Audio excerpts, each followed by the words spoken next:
Today I would like to do an update on the Sovol SV01 3D printer that I've been using now for, hey, go look at the last video, see how long I've had it.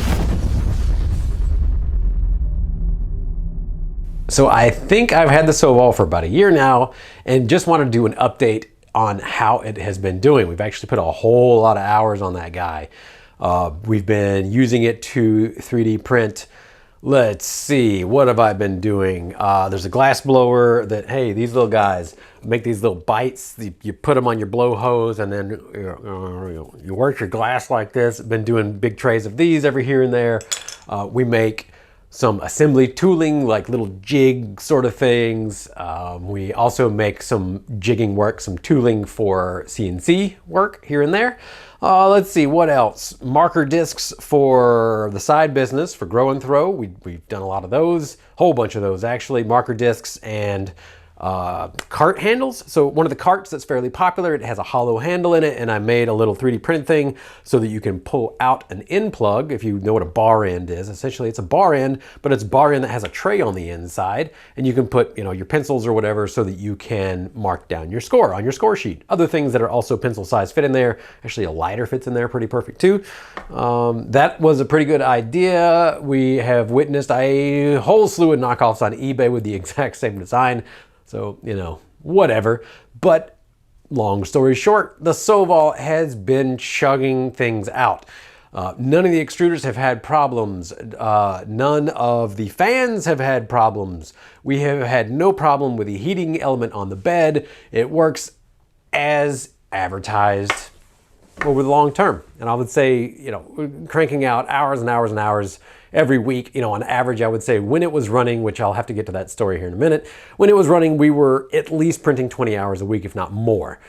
Some weeks it would print for, 16 hours a day, every single day, all week, you know, at least 5 days a week, because we would get in a rotation to where, you know, I would come in, I would start something. As soon as my business partner would come in, he'd rip things off the bed, start it, and then when he went home, he would rip things off the bed and start it again. And so with, you know, however many hour print time on whatever job it was, we would end up getting a full day's print on there. And, you know, we could do 3 trays worth every day. So honestly, one of the best ready-to-go printers that I have had, especially considering that price. It's still around that $300 range. I love that it is a direct drive printer. You've heard me talk about this in the past. It's not impossible to tune Bowden tube printers. I just don't like them. I don't like the tuning of them. I don't like how when I change the speeds, I also have to change everything else because of the Bowden tube and the back pressure that develops on them. I could, of course, get fancy with software and have the look ahead feature or whatever so that it would stop long enough to let the pressure in the Bowden tube get out before it goes around a curve. That way you don't have over extrusion on the corners. However, that's a whole nother problem of testing. You know, how long do I want to spend testing and tweaking on a printer when I could literally just have a printer that was direct drive and didn't have these problems? That's what I'm going to do. I'm always going to choose a direct drive printer. There is absolutely no need in my mind for a Bowden tube printer unless you have multiple filaments going in to one heating cartridge. So they do have the SV02 model, which is a double printer, whatever, you know, whatever they call it, dual extruder printer. And so, you know, you deal with it. You basically deal with it. If you want 2 filaments, you deal with a Bowden tube. But otherwise, I love an extruder that is direct drive on that print carriage, and you just don't have any problems with it. We have printed PETG with it. I have not yet done nylon, but I've done a lot of TPU, normal, what's it called? What's that stuff called that I hardly ever use? PLA. Yeah, a lot of PLA on there as well. And it's handled it all fantastically. I haven't replaced the hot end on there. I don't even know if it's an all metal hot end at this point. I honestly don't even care because it works for everything that we needed it to work for. So about it not printing anymore, it wasn't the printer's fault. That's all that I can say. I don't know what happened. We had a business partner at Grow and Throw.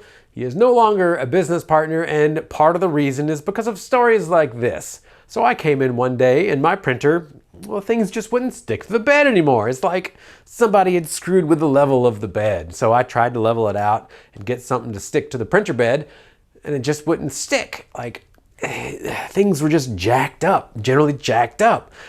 So I tried again. I re-leveled the bed. I made sure that, you know, our two Z-axis lead screws were identical on there. Went through the whole 9 yards.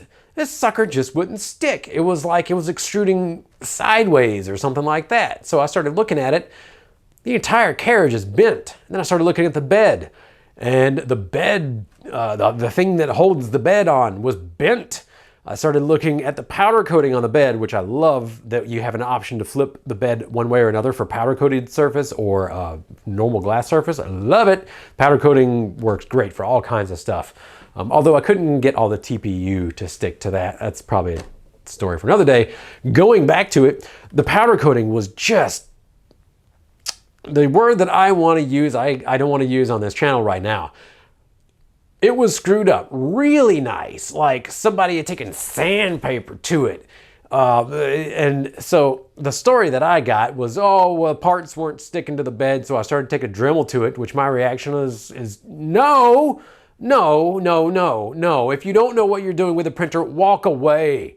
Walk away, seriously. So the coating on my bed got ruined. Somehow the carriage got bent. Somehow the bed holder got bent. The entire machine is screwed. I looked at the hot end, and instead of the hot end being like this, it was angled like 10 degrees off. The actual nozzle itself was bent. So what did our ex-partner do to it? I don't know. His story doesn't add up. Nothing adds up about what he said that he did and the problems that he said he was having. I think he dropped it, or he dropped something from up high, or he was like messing around on a shelf and about a 20-pound weight fell onto it.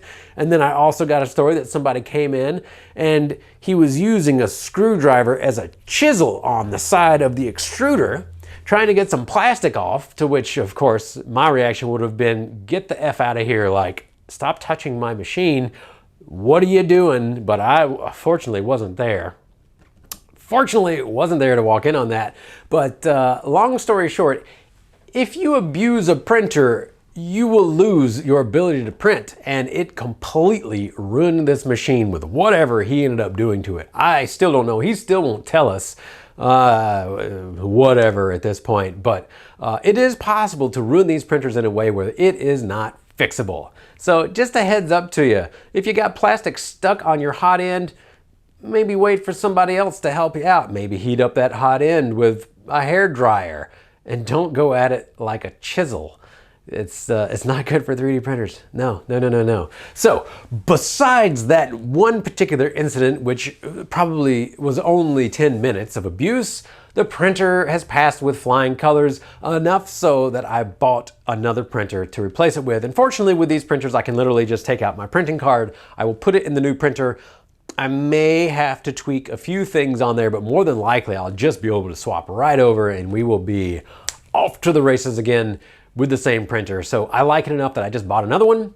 No big deal, $300 out of my pocket that I didn't expect to be spending on another printer, because I have enough printers these days. I don't need another one. But yet, yes, I needed another one. So if it says anything about my review of this printer long-term, I bought another one. That's how much I like these guys. Sovol has wanted to send me an SV02 for review, and they've been threatening now for 6 months or a year or whatever. That, oh yeah, we're gonna send you one. You know, here's the carrot. Oh, we're gonna send you one. We're gonna send you one.